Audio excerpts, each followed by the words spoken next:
এই মাহে রমজানে আমরা আমাদের অধীনস্থ যারা আছে, কর্মচারী যারা আছে, তাদের কাজ কমায় দেব, তাদের ইহসান আমরা করব, দয়া করব। আল্লাহর নবী বললেন যদি করো তাহলে তোমাকে জাহান্নাম থেকে আল্লাহ মুক্তি দিয়ে দেবে। আল্লাহর নবী আরো বলেন আমার উম্মত মাহে রমজানে আমার গুনাহগার রোজাদার উম্মতকে তুমি ইফতার করাও, তাকে পেট পুড়ে আনন্দ চিত্ত করে তাকে মজা করে তুমি খাওয়াও, তার তৃষ্ণা তুমি মিটাও, ক্ষুধা তুমি মিটিয়ে দাও। আল্লাহর নবী বললেন যদি মিটাও একটা রোজার সওয়াব তোমার আমলনামায় দেওয়া হবে।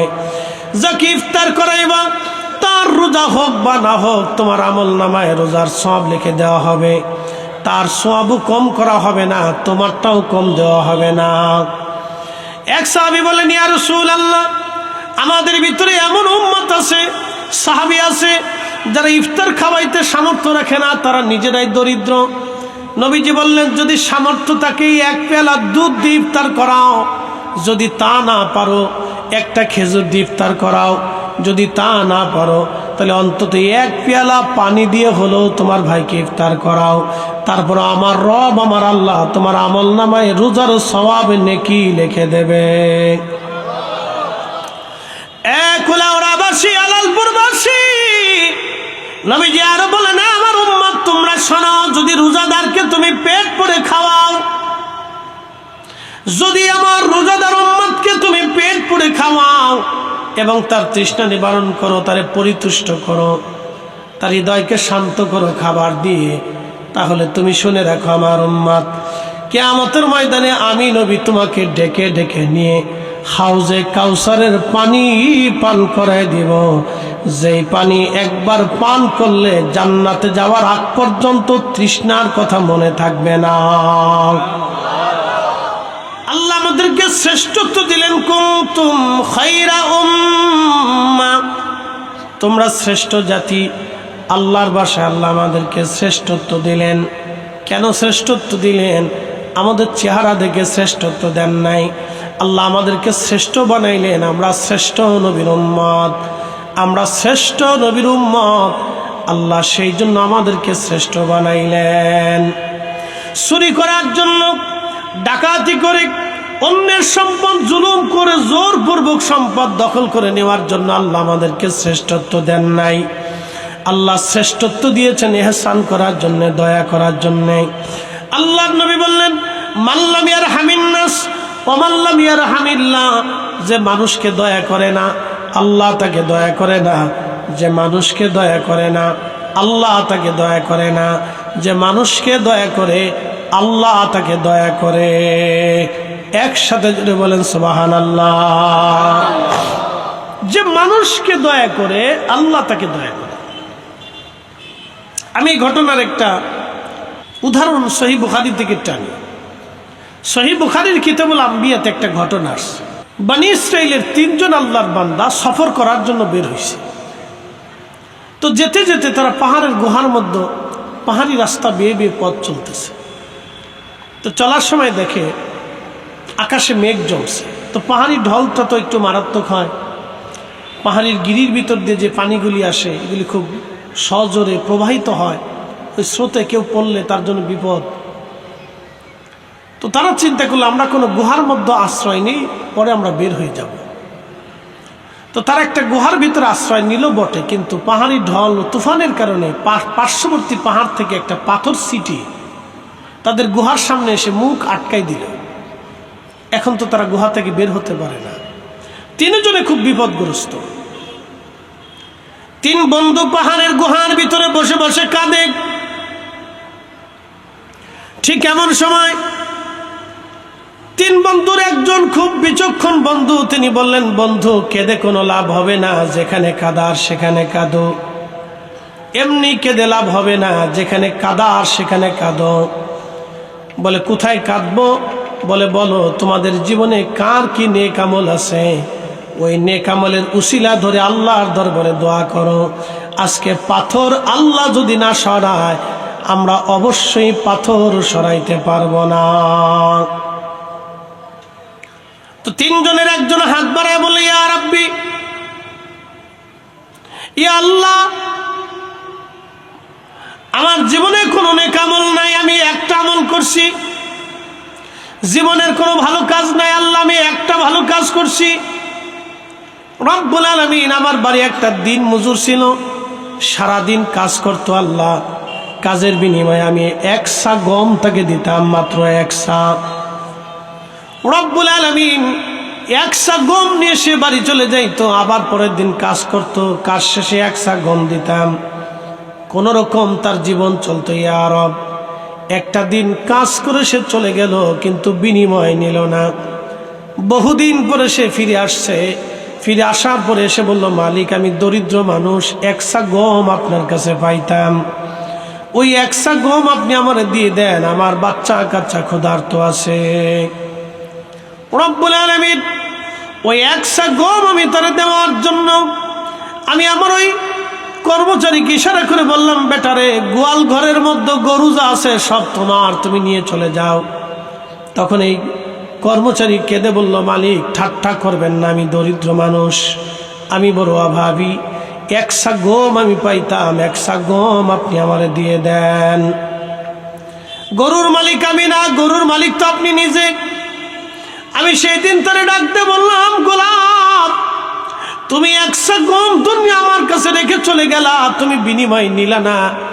ওই গম আমি বাজারে বপন করলাম, ওই গম আমি জমিনে বপন করলাম, গম থেকে আরো গম হইল, ওই গমগুলি আমি কেটে বাজারে বিক্রি করলাম।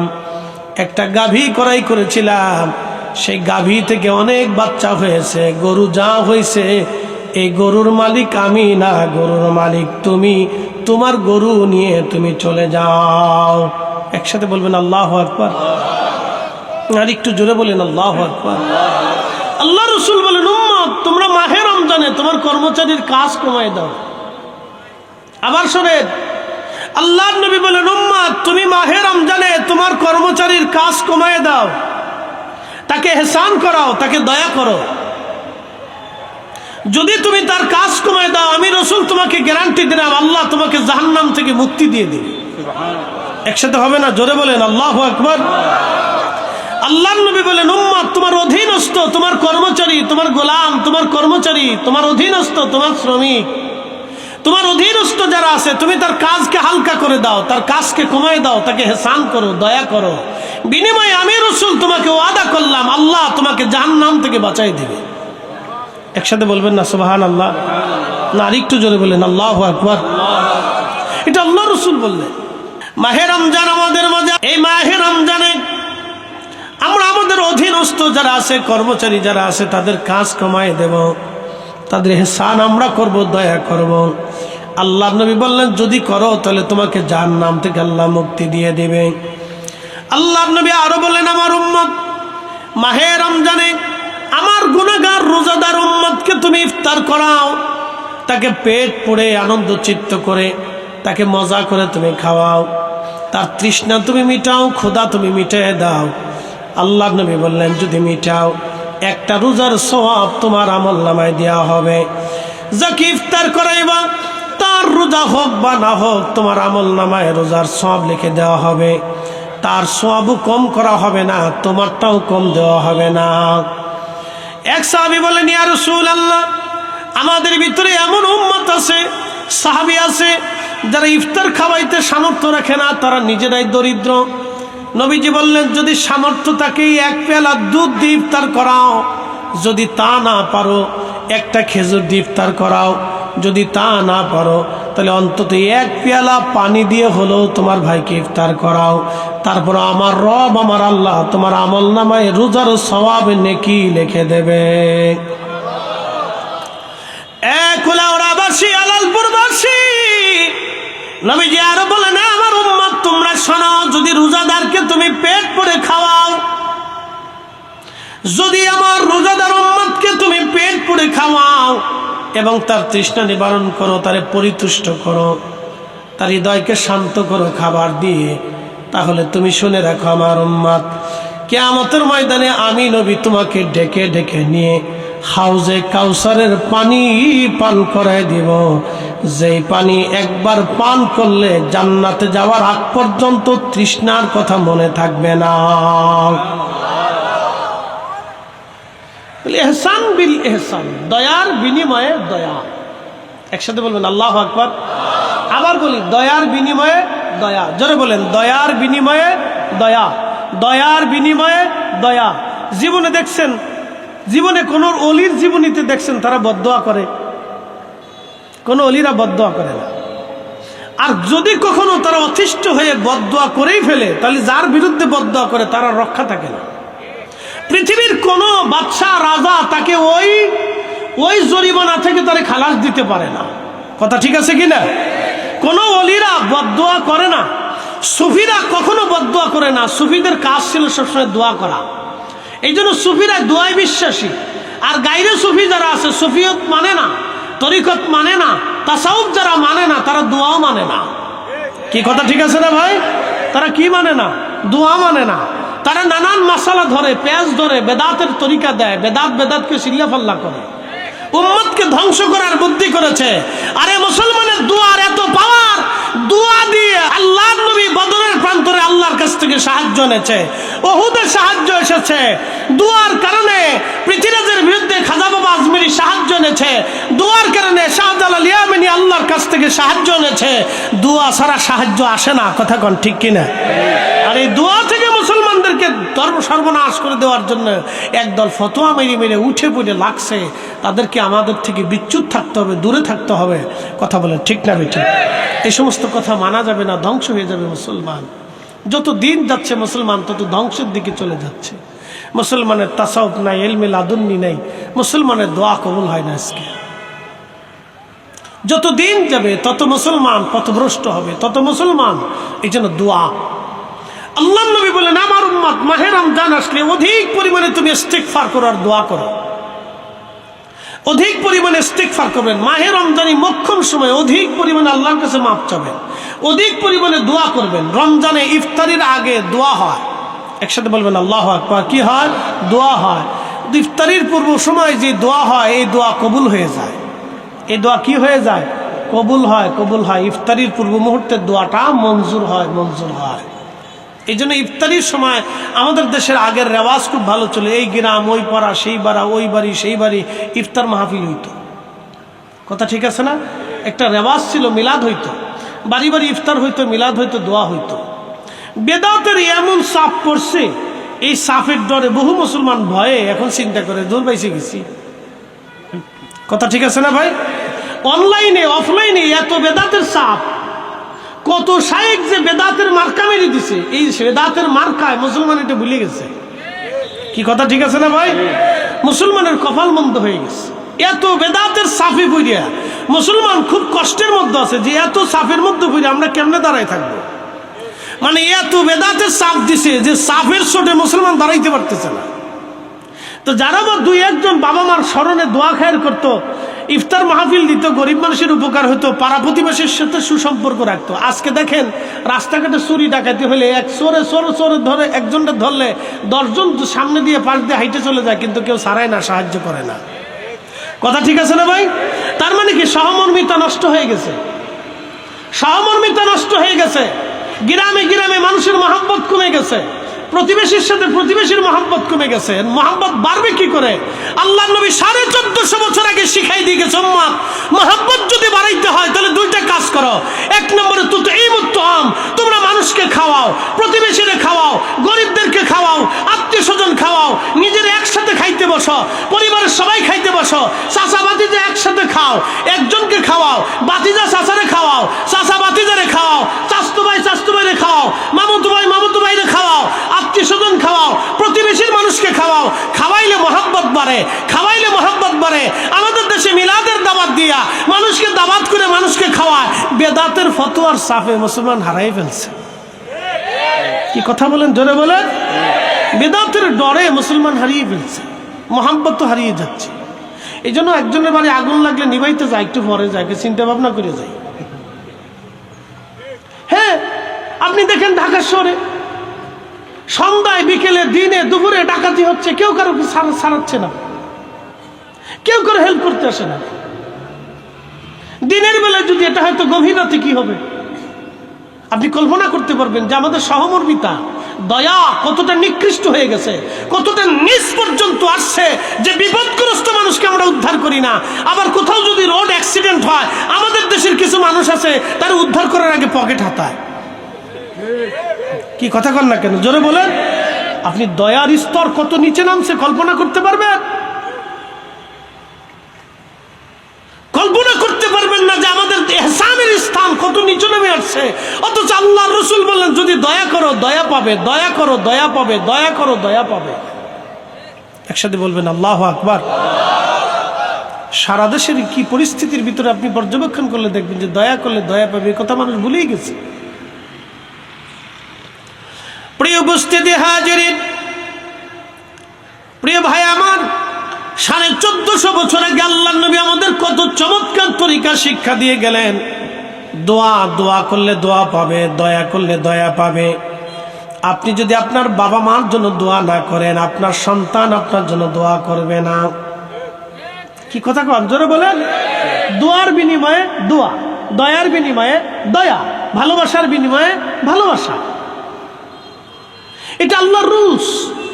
আপনি যদি দোয়া না করেন, আপনার সন্তান আপনার জন্য দোয়া করবে না।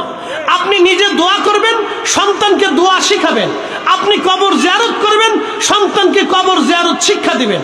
আপনি ইসালে সওয়াব করবেন, সন্তানকে ইসালে সওয়াব শিখাবেন। আজকে আল্লামা হাফিজ মহসিন খান রাহমাতুল্লাহর জন্য 44 খতম কোরআন শরীফ পড়ছে তার ছাত্ররা। উনি যদি হুজুর শিক্ষা দিয়ে না যাইতেন, তাহলে ওনার নসিবে আজকে 44 খতম হইতো না। কি কথা কন না কেন, জোরে বলেন। আর এই শিক্ষাটা ওনাকে আল্লামা সাহেব কিবলা ফুলতলি রাহিমাহুল্লাহ শিখিয়েছেন। যদি সাহেব কিবলা না শিখাইতেন, তাহলে আজকের মাহফিল এইখানে হইতো না। কথা বলেন ঠিক কিনা?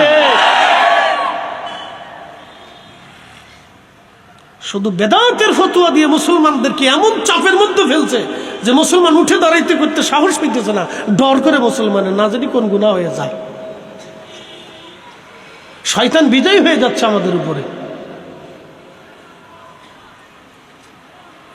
আমরা আমাদের ঐতিহ্য রেওয়াজগুলি হারিয়ে ফেলছি। সাহাবায়ে কেরাম কোনো কিছু বাড়িতে রান্না করার সাথেই রাসূলের দরবারে নিয়ে আসতেন। নবী ছাড়া খাইতেন না, নবী যে আহলে সুফার সাহাবী ছাড়া খাইতেন না। কি চমৎকার দিন ব্যবস্থা ছিল, কি সুন্দর জীবন ব্যবস্থা ছিল। হযরতে সাইয়্যিদুনা ইব্রাহিম আলাইহিস সালাম কোনো মেহমান ছাড়া খাবার খাইতেন না। আর আমরা এগুলি দিন দিন ভুলে গেছি। আগে আমরা দেখছি গ্রামে ঈদের নামাজ শেষ করার পরে সবাই একসাথে বসতো। কি ঠিক আছে না? সবাই একসাথে বসতো। আমাদের ফরিদপুরের রেওয়াজ ছিল, সব গ্রামের মানুষ, পাড়ার মানুষ একসাথে বসতো। একজনের বাড়িতে, এক মুরব্বীর বাড়িতে এক জায়গায় বসতো, বসে সবাই মিলমিশ করে একসাথে খাবার খেত। এই একসাথে খাওয়া, এই একসাথে থাকা, একসাথে ঘুমানোর ভিতরে একটা মহব্বত আলাদা থাকে, নিজেদের ভিতরে ভ্রাতৃত্ববোধ তৈরি হয়। এইগুলি ফতোয়া মেরে মেরে আজকে আমরা শেষ করে ফেলছি, এইগুলির জবাই দিয়ে দিচ্ছি আজকে আমরা। এই সহমর্মিত এই ভালোবাসাগুলি নষ্ট হয়ে গেছে আজকে। প্রিয় উপস্থিতি আমার হাজিরিন, খুব মনোযোগের সাথে কথাগুলি শুনে যাবেন। আজ এগুলি আমাদের বুঝের বিষয়, মানার বিষয়, দায়িত্ব আমাদের। আপনার জিন্দেগি আপনার, কবর আপনার, হাসর আপনার। কারো ফতোয়ায় আপনার কবরও নষ্ট হবে না, কারো ফতোয়ায় আপনার হাসরও নষ্ট হবে না। আপনার আখিরাতের সদাই আপনাকে নিয়ে যেতে হবে, যে আপনার মেহশরের সদাই আপনাকে নিয়ে যেতে হবে। আল্লাহ আমাদেরকে শ্রেষ্ঠত্ব দিলেন, কুনতুম খায়রা উম্মাহ, খায়রা উম্মাহ করলেন, সর্বশ্রেষ্ঠ জাতি বানাইলেন। কারণ এই উম্মতের দয়া বেশি, উম্মত দয়া করবে। আল্লাহর বান্দা বললেন, ও রব, আমি জীবনে কোনো ভালো কাজ করি নাই, একটা ভালো কাজ আমি করেছি আল্লাহ। ভালো কাজটা হলো, আল্লাহ আমার এই দিন মজুর, সারাদিন পরিশ্রম করে একসা গম, আল্লাহ গমের বিনিময়ে তারে গরু দিয়ে দিলাম। আমার দিন মজুর খুশি মনে গরুগুলি নিয়ে চলে গেল। আল্লাহ আল্লাহ আমলটা যদি তোমার পছন্দ হয়, আল্লাহর নবী সহিহ বুখারীর কিতাবুল আম্বিয়ার মধ্যে নবীজি বলতেছেন, তখন গুহার মধ্যে পড়ে, পাহাড়ের গুহার ভিতরে পড়ে আল্লাহর বান্দা কাঁদে, বলে আল্লাহ আমলটা যদি তোমার কাছে পছন্দ হয়, এই ইহসান দয়াটা যদি তোমার কাছে ভালো লাগে আল্লাহ, তাহলে আজকে তুমি আমার দয়া করো, পাথর গুহা আটকাই দিয়েছে, সরানোর ক্ষমতা নাই। আল্লাহ তুমি আমাদের গুহা থেকে পাথর সরাইয়া দাও। আল্লাহ নবী বললেন, সাথে সাথে টাস করে পাথরের এক অংশ গুহার সামনে থেকে সরে গেল। একবার জোরে বলা যাবে কি সুবহানাল্লাহ। দয়ার বিনিময়ে দয়া, দয়ার বিনিময়ে দয়া। এই যে রমজান, আপনি যদি সামর্থ্যবান থাকেন তাহলে আপনি নিয়ত করেন না যে আপনার গরিবের প্রতিবেশী আত্মীয় স্বজন যারা আছে তারা কেউ ক্ষুধার্ত থাকবে না। আপনি নিয়ত করেন, যদি আল্লাহ আপনাকে সামর্থ্য দেয়। আমার কথা অনেকে শুনতেছেন, অনলাইন অফলাইনে লক্ষ লক্ষ মানুষ আমার এই রমজান ওয়াজ শুনবে। আমি সকল সামর্থ্যবানকে বলবো, বিত্তবানকে বলবো, আমার দেশের ছেলেরা কেন চুরি করবে, ডাকাতি করবে, কেন তারা খুন খারাপি করতে যাবে? কারণ অভাবের মধ্যে পড়ে মানুষের স্বভাব নষ্ট হয়ে যায়। কথা ঠিক আছে না ভাই? মানুষের অভাবে স্বভাব নষ্ট হয়। আপনি দেখেন তো, কুলাউড়ার কোন ধনী বংশের ছেলে ডাকাতি করবে? দেখাইতে পারবেন? কোন ভদ্র ফ্যামিলির ছেলে ডাকাতি করবে? দেখাইতে পারবেন? পারবেন না। কোন ভদ্র ফ্যামিলির ঘরের ছেলে ডাকাতি করে না, কারণ তারা জানে আমার তো অভাব নাই, আমি ডাকাতি করতে যাবো কেন? আমার তো অভাব নাই। অভাবে মানুষের স্বভাব নষ্ট হয়ে যায়। রাষ্ট্রযন্ত্র তার জন্য দায়ী। আমার দেশের 5 লক্ষ ছেলে ফেলে আছে যারা একেবারে পরিচয়হীন।